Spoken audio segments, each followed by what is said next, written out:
With Ukraine's drone army constantly taking out massive amounts of Russian supply and transportation vehicle, this lowers Russia's overall capability as strategy, supplies and morale gets hit.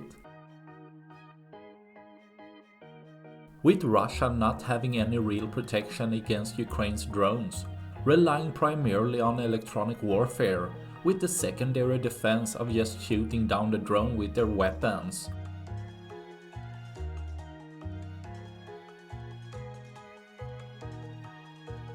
In a case seen from both Ukraine and Russia's side, the drone comes in fast, with Russian infantry having little chance of stopping the attack, even when being well prepared and armored with shotguns, only being able to abandon the vehicle, leaving one less for tomorrow.